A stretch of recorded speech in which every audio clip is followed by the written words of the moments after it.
बारिश के टाइम सबसे ज़्यादा लोग वही गलती करते हैं जो उन्हें नहीं करनी चाहिए, पेड़ों के नीचे खड़े होने की, क्योंकि सबसे ज़्यादा आकाशीय बिजली ऊंचे पेड़ों पर ही गिरती है।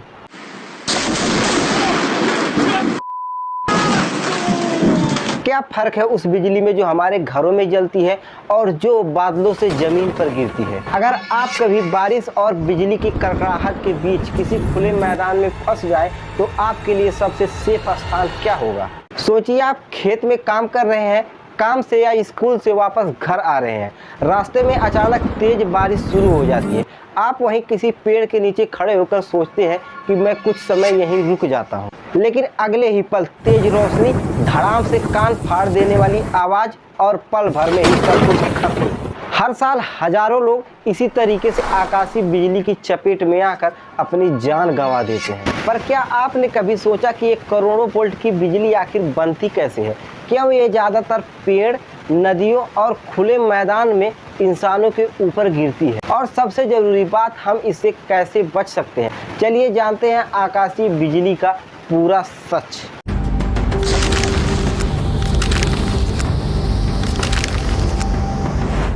शुरुआत करते हैं सबसे बेसिक सवाल से, जो लोगों के मनों में सबसे ज़्यादा होता है कि बादल में तो पानी के छोटे छोटे कण होते हैं, तो उसमें करोड़ों वोल्ट की बिजली कैसे उत्पन्न हो जाती है। असल में आसमान में जब बादल घूमते रहते हैं तो उसमें लाखों करोड़ों पानी के और बर्फ के छोटे छोटे कण आपस में टकराते रहते हैं। इन टक्करों से बादलों में एक इलेक्ट्रिसिटी बनना शुरू हो जाता है, जिससे बादल का ऊपरी भाग पॉजिटिव और निचला भाग निगेटिव चार्ज से भर जाता है। जैसे जैसे इम्बैलेंस बढ़ता जाता है, बादल अपने अंदर मौजूद एनर्जी को रिलीज करने की कोशिश करता है और यही डिस्चार्ज होता है आकाशीय बिजली।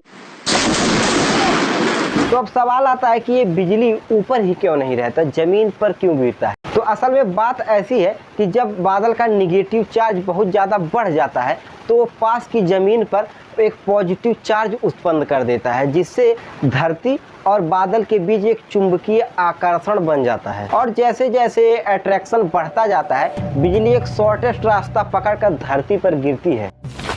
लेकिन ध्यान देने वाली बात यह है कि बिजली कभी भी रैंडम रास्ता नहीं पकड़ती, बल्कि वो पृथ्वी पर आने के लिए सबसे शॉर्टेस्ट और इजी पथ ढूंढती है। यही कारण है कि पेड़ पर, इमारतों पर, टावर पर और खुले मैदान में खड़े किसी इंसान पर सबसे ज़्यादा बिजली गिरती है। रिपोर्ट के अनुसार हर साल 24,000 से ज़्यादा लोग आकाशीय बिजली गिरने की चपेट से मारे जाते हैं। घायल होने वालों की संख्या इससे 10 गुना ज़्यादा है, जबकि सिंपल अवेयरनेस और थोड़ी सी सावधानी से इसे रोका जा सकता है, जिसके बारे में हम वीडियो में आगे बात करेंगे। लेकिन उससे पहले जानते हैं कि बादल में बिजली कितने प्रकार की बनती है। सबसे पहला होता है इंट्रा क्लाउड लाइटनिंग। इसमें पूरी एनर्जी बादल में ही डिस्चार्ज हो जाती है, जिससे हमें बादल में बहुत तेज चमक दिखाई देती है, लेकिन वो बिजली जमीन पर नहीं गिरती। यही कारण है कि लोग कहते हैं बिजली चमकी तो थी लेकिन पर गिरी नहीं। दूसरा होता है क्लाउड टू क्लाउड लाइटनिंग। इसमें बिजली एक बादल से दूसरे बादल में डिस्चार्ज होती है, जिससे आसमान में बहुत दूरी तक एनर्जी रिलीज होती है। देखने में एक बहुत शानदार नज़ारा होता है, जैसे आसमान में कोई इलेक्ट्रिक वायर खिंच गई हो। तीसरा क्लाउड टू ग्राउंड लाइटनिंग, सबसे खतरनाक और सबसे आम। इसमें बादल में जमा करोड़ों वोल्ट का निगेटिव चार्ज धरती के पॉजिटिव चार्ज से जुड़ जाता है। यही इंसान और जानवरों के लिए सबसे ज़्यादा खतरनाक आकाशीय बिजली होता है। अब आप करोड़ों वोल्ट की बिजली सुनकर शायद सोचो कि क्या फ़र्क है उस बिजली में जो हमारे घरों में जलती है और जो आकाश में चमकती है, क्योंकि दोनों को ही बिजली कहा जाता है। तो घरों की बिजली कंट्रोल फ्लो में होती है, जो 220 से 240 वोल्ट के बीच का होता है, जिसका काम होता है हमारे बल्ब, फ्रिज, टीवी और पंखों को चलाना।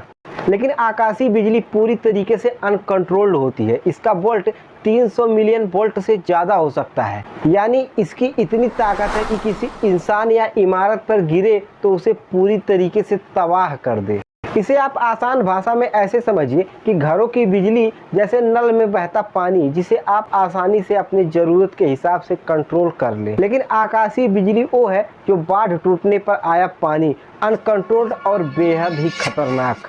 जब आसमान में बिजली कड़कती है तो हमारे लिए सबसे बड़ा खतरा तब होता है जब हम किसी खुले मैदान में खड़े होते हैं, पानी के पास खड़े होते हैं, मोबाइल से बात करते हैं या फिर किसी धातु से बने खंभे या टावर के पास खड़े होते हैं। बारिश के समय लोग सबसे बड़ी वही गलती करते हैं जो उन्हें नहीं करनी चाहिए, एक पेड़ के नीचे खड़े होने की, क्योंकि आकाशीय बिजली सबसे ज़्यादा ऊंचे स्थानों पर ही गिरती है। पेड़ उसके लिए एक परफेक्ट टारगेट होता है। तो फिर सेफ स्थान क्या है? घर के अंदर रहना सबसे सेफ स्थान माना जाता है। अगर आप किसी कार के अंदर बैठे हो तो वो भी एक सेफ स्थान है, क्योंकि कार का बॉडी करंट को पकड़कर उसे ज़मीन में पहुंचा देता है। लेकिन तो अगर आप कहीं ऐसे स्थान पर फंस गए हैं जहां ना तो कोई घर है ना तो कोई छिपने का स्थान, ऐसे में आप सीधे खड़े होने की बजाय घुटने को मोड़कर नीचे झुक जाए, जिससे आपका बॉडी सरफेस छोटा हो जाए। हर साल हजारों लोग पूरी दुनिया में आकाशीय बिजली गिरने की वजह से मारे जाते हैं, जबकि इसे सिंपल अवेयरनेस और थोड़ी सी सावधानी से रोका जा सकता है।